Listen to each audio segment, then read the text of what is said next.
காமராஜர் மாதிரி மாறுறேன்னு சொல்றாருல, அத மாதிரி காமராஜரா ஆகட்டுமே. எல்லாருமே விஜய் கட்சியில இருக்கிறவங்க காமராஜரா மாற்றோம். நான் கூட 38 வருஷம் லஞ்சமே வாங்காதான் வேலை பார்த்து வந்தேன் காவல்துறையில. அதனாலதான் நான் விஜய் கட்சிக்கு போறேன். இன்னைக்கு அவர் 200 கோடி வேணான்னு தானே வராரு. இவங்க 200 கோடி மக்கள் வரி பணத்துல எடுத்துக்கொண்டே பண அறையில பதுக்குறதும், இவங்க மூட்டை கட்டி வைக்கிறதும், இவங்கள்ட்ட ஏது அவ்வளவு பணம் இல்ல. எல்லாருமே சாதாரண ஆட்களா தானே, கூலி ஆட்களா தானே ஓட்டு வாங்குனீங்க. உங்களுக்கு ஏது அவ்வளவு பணம்?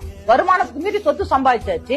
இன்னைக்கு 3 வருஷம் ஜெயிலுக்கு போறது, 4 வருஷம் ஜெயிலுக்கு போறது, வருஷ கணக்கா ஜெயிலுக்கு போறதுக்கு வேற எந்த மக்களுக்காக தியாகம் பண்ணிட்டு நீங்க சுதந்திர போர்ல போறீங்களா ஜெயிலுக்கு? கப்பலோட்டிய தமிழன் மாதிரி இன்னைக்கு எல்லாத்தையும் அவர் சொத்தெல்லாம் கொடுத்து போறீங்களா? இல்ல சுப்பிரமணிய சிவா மாதிரி போய் ஜெயிலுக்கு போய் இந்த மக்களுக்காக குஷ்டரோகம் பிடிச்சிட்டு நிக்கிறீங்களா?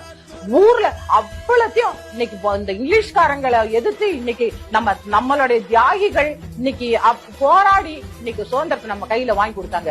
ஆனா அதுக்கு ஆப்போசிட்டா இன்னைக்கு இருக்கிற அரசியல்வாதிகள் துரோகிகள். இந்த தமிழ் மக்களுக்கு, இந்த சுதந்திரத்துக்கு, இந்த சுதந்திர தலைவர்கள் தங்களுடைய உயிரையும் ரத்தத்தையும் கொடுத்த தலைவர்களுக்கு இவங்க துரோகிகளா மாறி மக்களை அடிமையாக்கி அவங்களோட வரி பணத்தை இல்லாத வரி எல்லாம் போட்டு இவங்க வீட்டுல கொண்டு வைக்கிறதுதான் இவங்களோட தலைமுறையா இவங்களுடைய மக்களை கொண்டாந்து ஆட்சியில உட்கார வைக்கிறது, பணம் கொடுத்து ஓட்டு வாங்குறது, இந்த வேலைதான் செய்யறாங்க.